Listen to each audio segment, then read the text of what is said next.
Hola, bon dia, benvinguts de nou. Som a la tercera jornada d'aquesta Òpera Aperta, que gira entorn a la noció d'utopia, de revolta. Avui tenim, és un intensiu, tenim 2 diàlegs al matí, una a la tarda i una sessió amb el Cineclub al vespre. I comencem un dels diàlegs amb 2 professors de filosofia, que a més per currículum, porten la filosofia cap a les humanitats, cap a la sociologia, vull dir que ho entenen d'una manera porosa i creuada. En Borja Muntades i l'Andreu Ballús teniu la seva biografia aquí i els vam demanar, us volem agrair que hàgiu fet un forat un dissabte al matí i que sigueu aquí.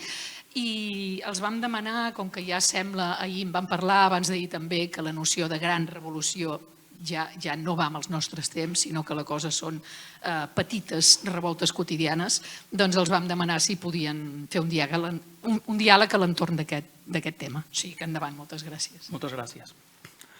Nosaltres volíem dialogar i posar en el centre el que ens sembla que és condició de possibilitat perquè pugui haver qualsevol tipus de revolta, que seria imaginar-nos, posar en funcionament aquesta capacitat humana que en el nostre diàleg ja veurem que nosaltres tampoc l'entenem tant així com una capacitat privada, subjectiva, que és la imaginació. I a mi hi ha una frase que últimament es repeteix bastant, de Jameson, que deia: és més fàcil imaginar la fi del món que la fi del capitalisme. I aquesta frase té molta potència perquè hi ha 2 qüestions. Imaginar la fi del món és molt present a tots els nostres imaginaris, a les sèries de Netflix, a les de qualsevol plataforma. No sé si féssim un recompte, però sèries de televisió o de plataformes apocalíptiques i postapocalíptiques n'hi ha moltíssimes. Filòsofs que hi ha i ecòlegs que plantegen la fi, no només la fi del món, perquè la fi del món és probable del planeta que no arribarà d'aquí no sé quants milers o milions d'anys, però sí almenys la fi de l'espècie humana. I fins i tot hi ha previsions que diuen que comença l'extinció a partir d'aquí a 30 o 40 anys. Per això a nosaltres ens semblava interessant formular la qüestió de ens podem imaginar un altre futur que no sigui aquest futur catastròfic i de col·lapse que a través de la ciència-ficció, televisió, cinema, novel·la, fins i tot a nivell teòric també, diguem-ne que està inundant tota la cultura de les humanitats, de la sociologia, de la ciència, etc. No sé què en penses tu. Sí, hi ha una qüestió que és que un es veu obligat a plantejar-se amb això que hi ha de la multiplicació de les imatges de la destrucció global i de la fi del món i de l'apocalipsi, un es veu una mica obligat a preguntar-se si és natural això, perquè a vegades ho assumim com a natural, que és que en la mena de clima històric en què vivim, per les coses que han passat, per la que ens està dient la ciència, doncs és normal que la nostra imaginació estigui atrapada davant d'aquesta idea que hi ha un col·lapse imminent o intentant buscar-hi solucions, una última batalla contra això. I una pregunta que surt molt naturalment quan et mires això és natural o no és natural. A mi sempre em fa patir molt buscar culpables directes quan em parla d'aquestes coses. Hi ha un comentari mític de l'Alan Moore, el guionista de còmics, que deia: a la gent li agrada imaginar-se que hi ha societats secretes i els il·luminats i aquestes coses perquè és molt difícil acceptar la veritat, que és que el món és com un pollastre sense cap i no va en cap lloc. Un es sent més segur si s'imagina que hi ha algú organitzant les coses, encara que sigui algú pervers, encara que siguin els reptilianos o qualsevol cosa estranya. Però, clar, sense arribar a caure en aquest punt, també a vegades hem de preguntar una mica per quines són les raons estructurals i fins a quin punt poden estar guiades perquè passi això. Perquè és veritat, jo parteixo d'aquesta cosa que comentes, és a dir, el bombardeig de sèries postapocalíptiques, jo que m'agrada molt allò mirar sèries de Netflix a la nit, t'arriba contínuament informació en diferents angles, però que va atrapada amb aquest imaginari de que, bàsicament, ja hem de pensar què fer davant de la fi del món. I és una cosa que clar, d'entrada podries dir, això és perquè estem fent servir la imaginació per gestionar, però en el fons són unes imatges molt quietes, són uns patrons, unes idees molt semblants a tot arreu, i sembla que estem com atrapats en aquesta cosa, en aquest imaginari específic. i no l'estem produint nosaltres a casa nostra parlant entre nosaltres, realment ens ve una mica donat, és a dir, el Netflix, la televisió, tot això et fan un prime d'enviar-te cap a una direcció concreta. I per tant, a mi em sembla molt interessant preguntar-nos això, aquesta crisi de la imaginació, si és que n'hi ha, aquest problema que tenim d'estar una mica capturats, fins a quin punt hi ha una agència al darrere, fins a quin punt ens sembla que ho estem fent nosaltres i no ho estem fent nosaltres del tot, no sé com... Sí. A veure, la qüestió central és evident, no? Que hi ha crisis de tot tipus. No? Una crisi ecològica és una evidència, les crisis econòmiques és la manera com el sistema de producció capitalista es va autoimpulsant, no? Generant crisis per crear subalternitats, per diguem-ne, reestructurar la producció, inventar noves formes de producció, etc. Tothom, quan parlem de crisi, sempre ens ve al camp, no? La crisi econòmica, la crisi ecològica, la crisi mediambiental, crisis demogràfiques, etc. Però si nosaltres, quan es fa qualsevol revolta o revolució, sempre s'està esperant un futur possible, no? I el moment de trencament d'una revolta o d'una crisi és aquell moment en el qual aquell possible que formava part d'un imaginari col·lectiu es materialitza o hi ha la possibilitat que es comenci a materialitzar.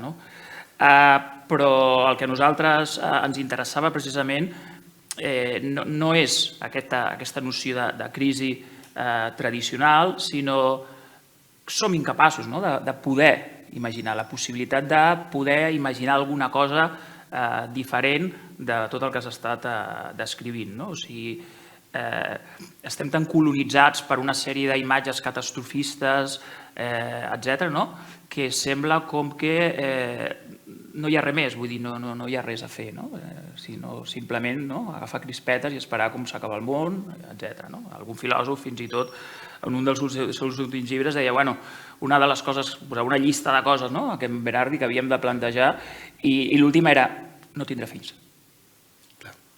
Ja està. Cancel·lar, s'acaba, no tindre fills.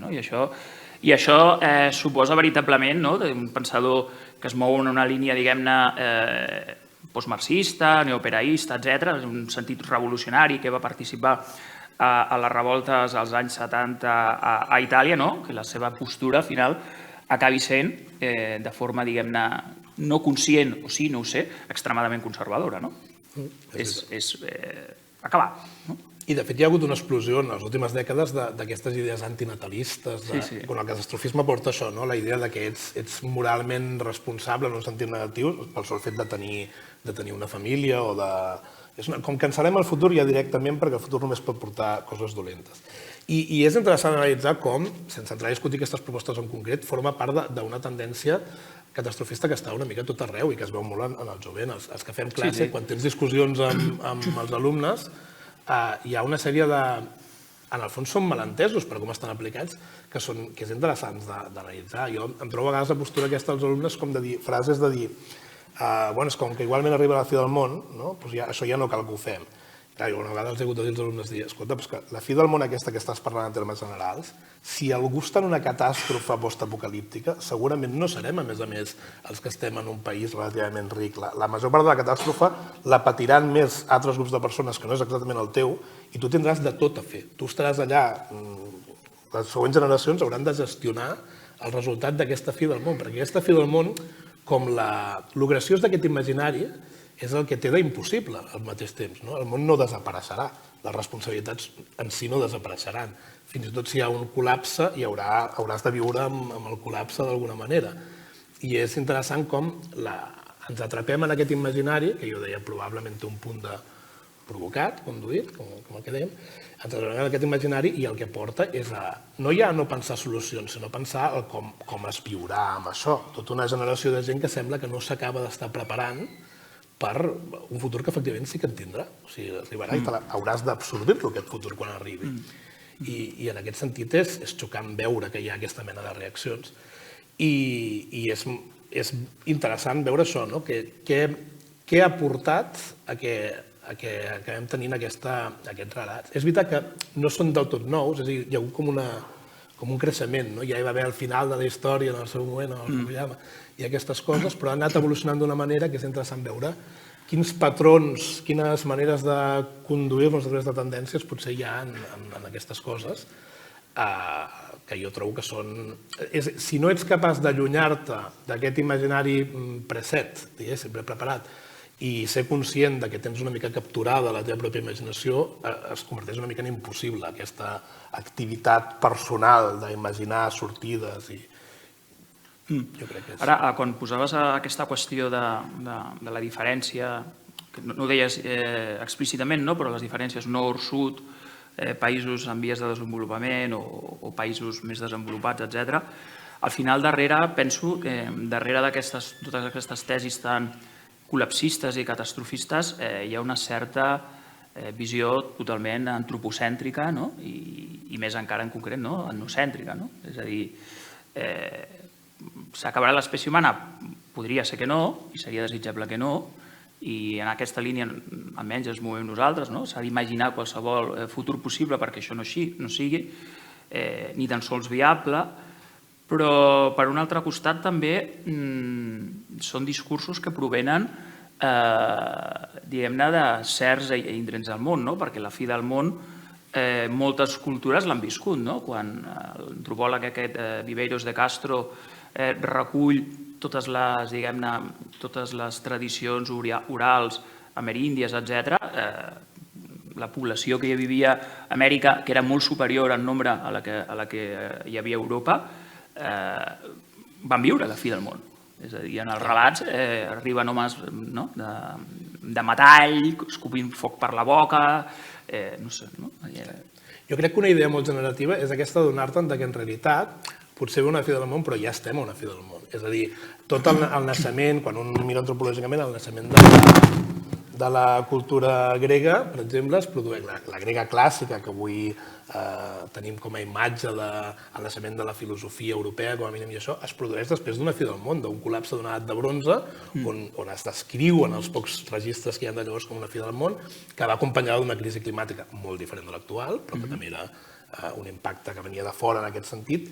I això, si mires a Europa mateix o a la caiguda de la ciutat de Teotihuacan, hi ha molts llocs on ja s'ha viscut la fi del món, i en aquest sentit també és interessant veure com estem gestionant això des del nostre imaginari, perquè tenim aquesta tendència que estan dient, per exemple, a fer servir aquests relats com a indicadors de que, de fet, alguna cosa és inevitable. Quan es reconeix que existeixen aquestes fins del món, el que sol fer és, en comptes d'aprofitar-les com a punt de sortida, d'escapament, crear aquesta imatge de dir, no, és que la fi del món en tot cas és cíclica. Les societats creixen, arriben a un punt i després hi ha una caiguda de l'imperi romà o una fi del món determinada i, per tant, d'alguna manera, tornem a la cosa aquesta. No hi podem fer res, posem-nos a mirar Netflix i a gestionar com viurem la fi del món esperant, perquè al final és un punt natural que ens ha arribat a aquest punt del desenvolupament.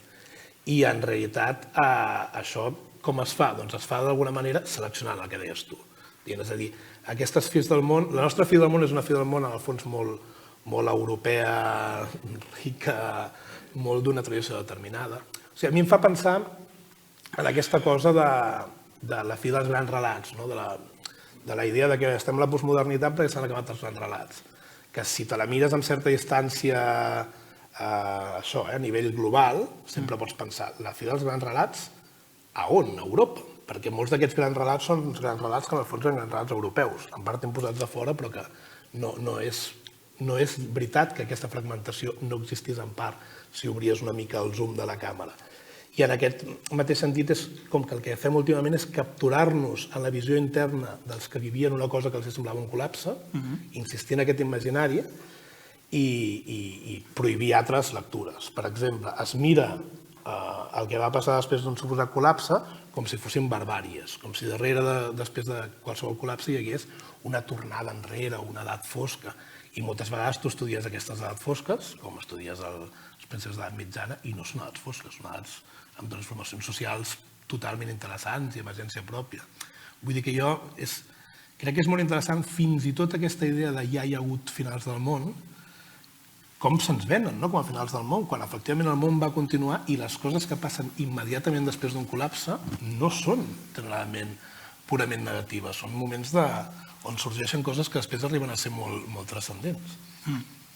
I després, ara, retornant al tema de la imaginació, generalment, agafem qualsevol manual estàndard de filosofia o llibre de psicologia, o fins i tot en els temaris dels estudis de psicologia, se'n parla sempre que la imaginació és una qüestió del subjecte individual, una facultat pròpia de l'ésser humà, ja en parlava, etc., una cosa privada, d'un mateix, etc. I no és tan així, perquè l'ésser humà té un mitjà, té un entorn dintre del qual fa coses, i aquest entorn també fa que les seves capacitats imaginatives es puguin desplegar, multiplicar, etc. Llavors, en el grup de recerca que els dos hi som i compartim, intentem una mica pensar o trencar amb aquesta idea de que la imaginació és quelcom privat, quelcom purament subjectiu, i que la imaginació tampoc és una cosa totalment i únicament col·lectiva, sinó que està entre aquests dos espais. És a dir, hem de crear condicions de possibilitat en els nostres entorns per poder imaginar coses. I imaginant coses també alhora canviem el nostre entorn. Hi ha com aquesta retroactivitat entre l'entorn en el qual nosaltres estem i la imaginació, que evidentment és del subjecte, però no necessàriament ha de ser privada. I això ens connecta molt amb la qüestió que nosaltres treballem i ens interessa, que és el tema de la imaginació política. Si pot existir una imaginació política, llavors no és quelcom privat, no és una facultat psicològica, no és una facultat únicament purament pròpia i privada. Això és una mica la trampa política per la vida de la imaginació del Netflix en Xile. És a dir, nosaltres quan estem asseguts al sofà al final del dia amb la nostra parella o sols mirant una sèrie de Netflix que va d'allò postapocalíptic, ens sembla molt que és un moment íntim i que en tot cas si afecta la nostra imaginació és a nivell molt privat. Però precisament és l'exemple de tot el contrari. És a dir, és el moment en què més pautada està la teva imaginació per una màquina, per un sistema que funciona amb algoritmes per triar què s'ha de vendre. O sigui, Netflix s'ha criticat molt últimament perquè té un potencial enorme de condicionar el vot, de condicionar l'estat d'ànim de la gent, com altres grans coses relacionades amb el món de les xarxes socials. I llavors, en aquest moment que sembla tan privat però que és purament passiu, tu t'estàs deixant, estàs participant d'un imaginari que és col·lectiu en un sentit una mica pervers, un col·lectiu dirigit, un col·lectiu programat des d'algun lloc. Mentre que en la imaginació compartida xerrant amb algú o això, quan estàs en una situació més comú, activament intentant generar imaginaris, segurament produiries coses molt diferents, no et quedaries atrapat necessàriament, perquè veiem molt ràpid que les pròpies comunitats de fans, quan escriuen, tendeixen a trencar, perquè és interessant perquè hi ha gent que fa fanfictions i aquestes coses que escriu sobre la sèrie que ha vist, moltes vegades són molt més originals en aquest sentit i escapen ràpid per la tangent d'aquests temes tan dominants. I llavors és una mica enganyós això, aquesta idea es fa servir el pensament de la imaginació és una cosa privada, una facultat situada en el cervell individual, que és una manera molt poc natural quan t'hi vas a pensar sobre la imaginació perquè els contextos on es produeix el joc i la imaginació a la vida més privada són amb altres, normalment, en un marc que té un punt comú. Però es fa servir aquesta idea per negar la responsabilitat col·lectiva, d'alguna manera. Si és una facultat personal, una cosa que té a veure amb el que passa en el més interior del teu cap, i al mateix temps això, es nega a molta gent la capacitat de la imaginació, ja no entraré a la cosa de dir es nega, evidentment es parla de la imaginació com si fos només una cosa humana i no hi hagués altres éssers imaginants o no intervingués la tecnologia, però fins i tot hi hauria negacions més bèsties. Jo recordo, no diré noms, perquè no li tinc tanta mania, però jo recordo un intel·lectual americà que en una conversa privada em deia no, és que els xinesos que estan treballant en una fàbrica no imaginen, no tenen temps de pensar. Jo pensava, hòstia, acabes de carregar-te completament, això és la deshumanització més bèstia possible, no? Pensar que la gent que està en una fàbrica treballant moltes hores no té imaginació, em sembla una banalització brutal, perquè tu saps que els esclaus d'Amèrica del Nord en situacions terribles, tu saps a posteriori que eren creatius i tenien una imaginació fructífera, com has de pensar, d'on treus aquesta idea? Però va una mica en aquesta línia, de voler negar la potència de la imaginació on no hi ha un temps per estar en el teu espai privat, personal, capturat en la teva facultat psicològica. Sí, bueno, ja parlaves d'això, no? La modernitat sempre ha construït, diguem-ne, un relat, no? Sobre què és la imaginació, sempre en aquesta clau, no? En una facultat pròpia, humana, fins i tot el mateix Hume diu, bueno, la imaginació és importantíssima, no? Per relacionar, per connectar idees i pensar coses diferents, però amb certes regles, no? Perquè si no es torna amb una fantasia boja i anem més enllà d'allò possible, no? El sueño de la razón produce monstruos, no? El gravat aquest de Goya amb tots els... Clar, és a dir, puede producir monstruos o no, no? I vull dir, és a dir, la nostra imaginació està mediatitzada per tot el que tu comentaves abans, no? Per tota la cultura i el nostre entorn. No són les regles a les quals es referia d'una forma molt sistemàtica i filosòfica i psicològica Hume, però sí que hi ha tota una sèrie de regles que interioritzem de forma no conscient, que limiten la nostra imaginació a imaginar, és evident que hem d'anar a treballar, és evident que hem de treballar 8, 9 hores, és evident que si no podem pagar les pensions hem de treballar més anys, és evident quan precisament aquestes regles es poden trencar, no? Es pot imaginar quelcom totalment boig, no? Com parlaves tu de Goya o en el cas de Hume, deia, és que si no hi ha certes regles per imaginar està bé, no? Però si no hi ha certes regles, després això es transforma en una fantasia i podem imaginar sirenes i podem imaginar qualsevol cosa, no? Probablement les nostres sirenes podrien ser, treballar 3 hores al dia, quan és totalment viable, no? Des d'un punt de vista econòmic és totalment viable. Però hi ha aquest discurs que és un monstre, això. De fet, ara reduïm una miqueta la jornada laboral i ràpidament hi ha gent que surt a la televisió dient que això és possiblement, obrirem la capsa de Pandora i sortiran monstres terribles. I és veritat que en això aquest discurs ens pot arribar a semblar més o menys raonable perquè hi ha un entrenament, una captura de la imaginació que està clarament efectuada. A la gent, no sé, però molta gent, evidentment no es pot dir per tothom, però molta gent s'hi deixes imaginar col·lectivament. La gent que a les fàbriques, quan no estaven separades per panells, en les sessions del marxisme, imaginaven conjunts mentre treballaven, com efectivament pot fer qualsevol encara que treballi en una fàbrica, el que imaginaven era que treballaven menys i que tenien més temps i que eren més propietaris de la seva feina, imaginant aquestes coses. Però, en canvi, aquests imaginaris que rebem passivament de vegades sembla que indiquin el contrari. O sigui, en el moment en què tu cancel·les anar a treballar, surten zombis, espectres i monstres que ho destrueixen tot. I en aquest sentit no té per què ser intencional, no és que tot guionista que faci una pel·lícula d'aquestes vulgui anar en aquesta direcció, però hi ha una tendència a fer-nos veure que tot el que s'escapa d'un patró molt concret i contra el que diuen les proves, perquè no hi ha realment cap prova antropològica, econòmica, de pes dient que sigui així, doncs aquest imaginari que, esclar, això, la fi del món té aquest caràcter monstruós, quan la fi del món que estan dient allà no és la fi del món, és la fi, com deies tu al principi, del capitalisme, explicada com a fi del món. Sí, i a més la imaginació sempre s'ha posat al costat, diguem-ne, fins i tot a nivell acadèmic, al costat de l'estètica, la creació literària, etc. I almenys és com crec que ho pensem nosaltres, la imaginació no és això també, però és una forma de coneixement, no?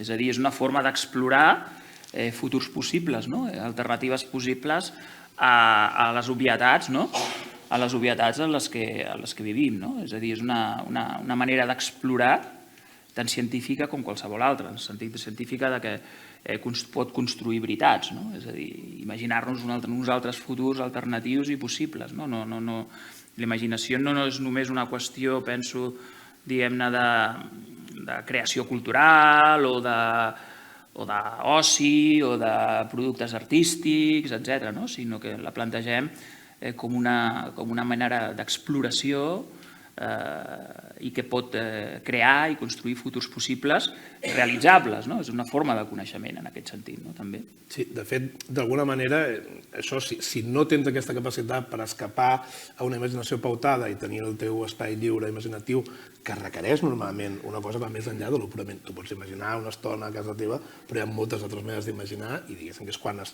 més fructífera la imaginació.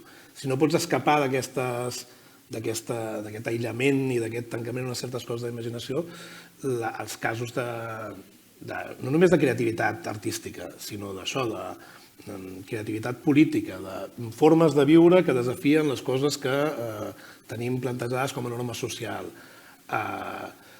El que feien això, els experiments aquests culturals de la segona meitat del segle XX, de fer comunes i fer nous tipus de societats, amb vessants bones i dolentes, tot això de partir que tinguis un espai per imaginar i per imaginar col·lectivament. I com deies tu, és continu. Vull dir, no és... A vegades es ve aquest discurs com de dir no, però és que està tot pautat científico-tecnològicament. I en realitat la producció científica, els que poden veure com funciona, jo que he fet filosofia de ciència i coneixen com funciona el procés de producció científica, requereix una fase d'imaginació, creació d'hipòtesis, síntesis de coses de maneres noves, escollir entre teories que les dues són coherents amb les dades, i la tecnologia, en contra del que de vegades ens diuen, també. El determinisme tecnològic, com més analitzes tu el laboratori, la idea de que això funciona d'aquesta manera perquè la tecnologia només podia anar així.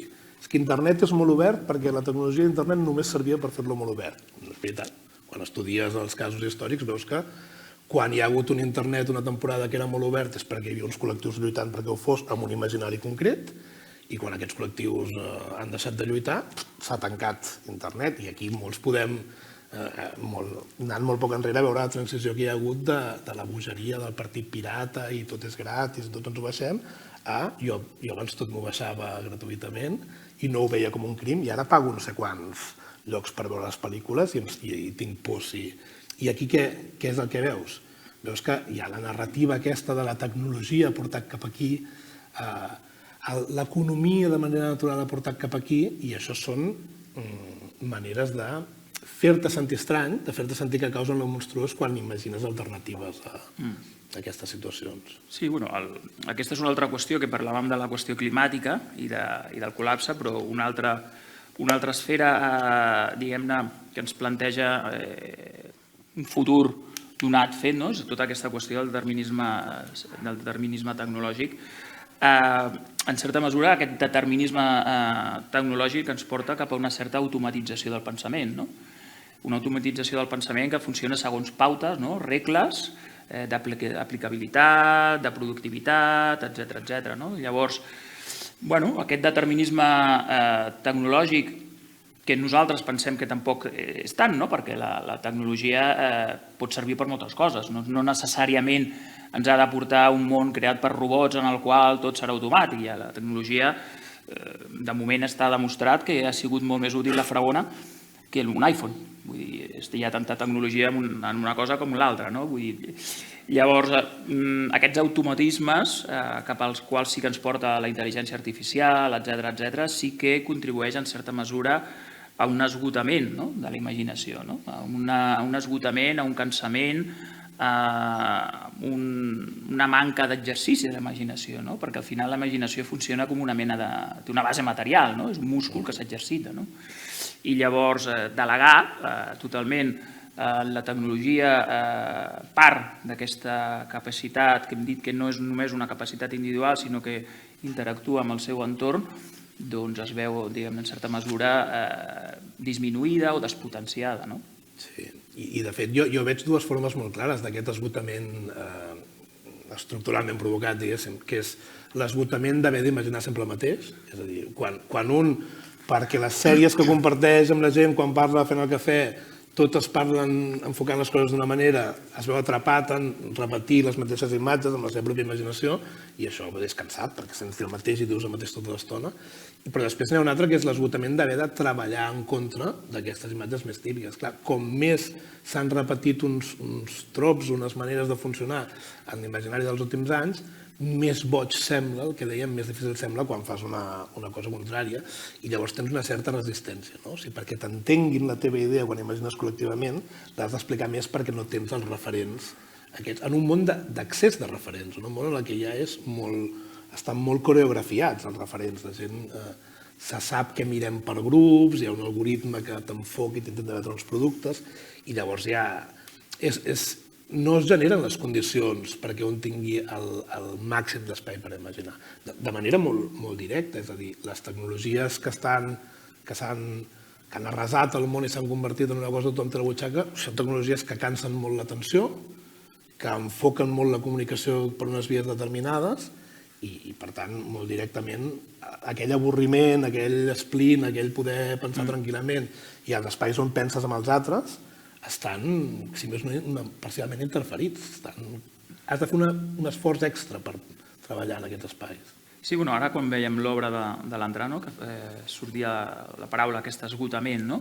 Clar, l'esgotament, jo ara em ve al cap, té dues accepcions. O sigui, la primera és com aquest cansament, no?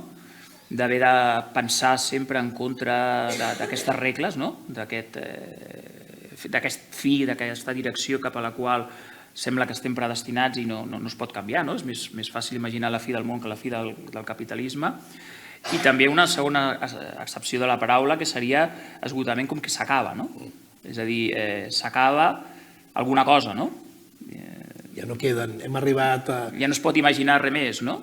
Aquesta idea és com el petroli, que s'acabarà aviat, tindrem una crisi, s'ha acabat la capacitat d'idear i d'imaginar coses noves i ja no en podem treure més. I jo crec que es juga també amb aquesta idea, tot i que al final és fàcilment comprovable que no hi ha cap prova directa que hi hagi un esgotament real. És a dir, és posar en un context on és molt més difícil a la societat tenir determinat tipus d'idees o imaginar certes coses, ja no idees conceptuals, sinó de fer determinats jocs amb la imaginació, i després s'hi adhereix al relat que la imaginació no funciona. La imaginació en un context diferent funciona en principi com sempre, i de fet el que tenim és noves potències de la imaginació. A nivell de pura possibilitat, en la via del que dèiem abans, que la imaginació és humana, però no només humana. Avui en dia, el videojoc, la potència de l'animació, el cinema, tot això, en teoria ens oferirà eines per imaginar més que mai.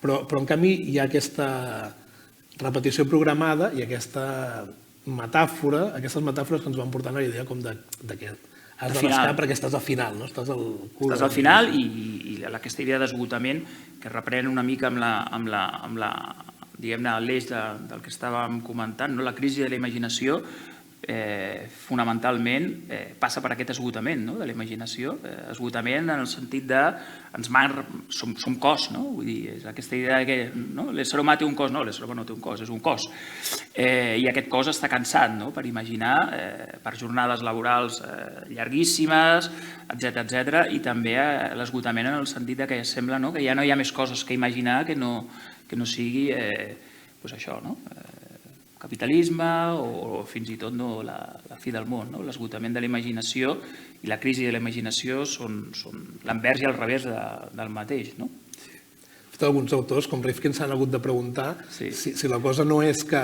potser, una idea trencadora, que és que la cosa potser no és que ens vulguin tenir la imaginació esmorteïda perquè treballem més hores, sinó que volen que treballem més hores perquè tinguem la imaginació esmorteïda.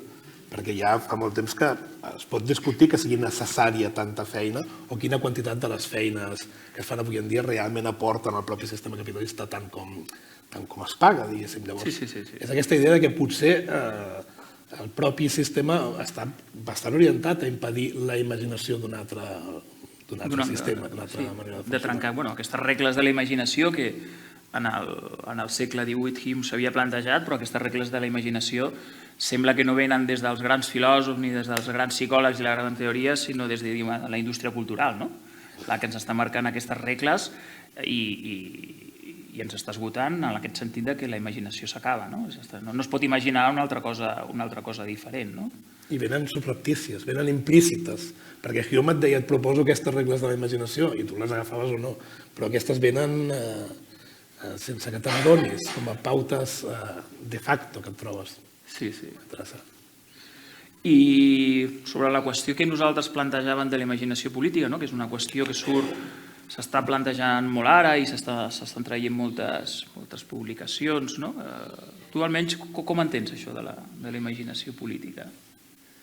Jo crec que precisament hi ha hagut un fenomen també d'aquests, probablement en part pautat, no diré això que hi hagi cap grup concret cap que està gestionant-ho, però que hi ha molta gent a qui li ha beneficiat, que és aquesta idea de generar un imaginari sobre la política que separa la política de la vida quotidiana, que fa que la política sigui aquest àmbit absolutament avorrit i difícil de seguir que un troba, O en la versió de la política molt tècnica, molt de seguir un ple i prou, que pot ser interessant molt algun ple, però que costa d'entrar-hi si no estàs en el món del detall, de la política, o del que veus per la tele, que és una altra cosa, el drama polític, televisiu, i d'alguna manera desconnectar la imaginació política de la política en el sentit quotidià, en el sentit que tu quan estàs... De la gestió, diguem, sí. De la gestió i de la vida, d'allò que és gestionat, en el sentit que tu quan estàs en un museu i estàs podent tenir aquest debat, o quan vens caminant per un terra que està asfaltat o el que sigui, tot això hi ha una connexió immediata amb la política molt evident, com amb l'economia.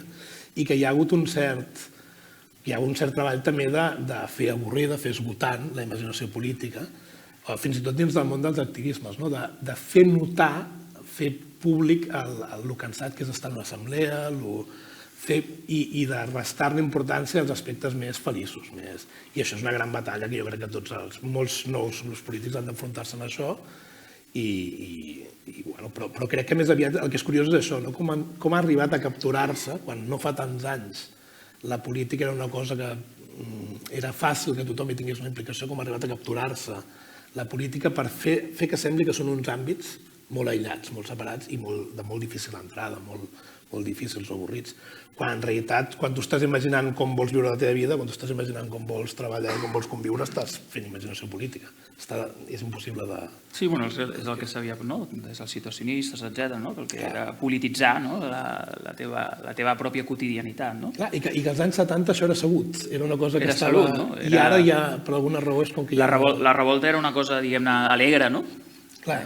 Era una cosa alegre, que no necessàriament portava un gran sacrifici, no? Va tenint unes onades, que no crec que siguin mera repetició, però també el moment dels indignats, no? Com a generació millennial. Hi va un moment de molta publicitat, no a la guerra, estem indignats, i ara veus que jo crec que és aconseguit, amb un cert esforç, que tot això sigui avorrit, que penses més en què faries si hi hagués un apocalipsi zombi i on et guardaries el menjar, que en aquesta mena de coses, que no hauria d'estar. Sí.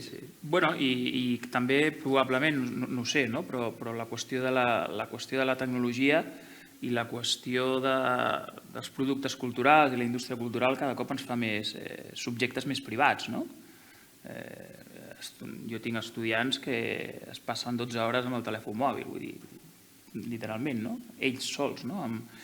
Llavors, crear aquests espais dintre dels quals ens podem imaginar futurs possibles o aquests espais en els quals juntes i junts imaginem una altra cosa que es materialitzarà o no ho sé, però el pas previ és el pas de construir entre nosaltres, entre les nostres paraules i els nostres cossos, aquests futurs possibles que poden passar per una revolució o una petita revolta o no, però si aquest pas previ no es dona, estem condemnats a aquesta frase de Jameson, que és més fàcil imaginar la fi del món que la fi del capitalisme. Sí, està clar que si no es dona aquesta feina de pensar maneres en què es podria produir, que no tenen per què ser aquella revolució amb l'R majúscula i que potser són noves, si no es dona aquest procés d'idear-les, d'imaginar-les, no poden passar, queden avortades abans de... O sigui que és un espai a reivindicar el fet aquest d'imaginar col·lectivament i fer servir les tecnologies de maneres que escapin una mica aquesta caiguda que tenen que no és natural, que és programada. Evidentment, perquè la tecnologia ni molt menys ha de funcionar ni ha de servir exactament per al que està funcionant moltes vegades.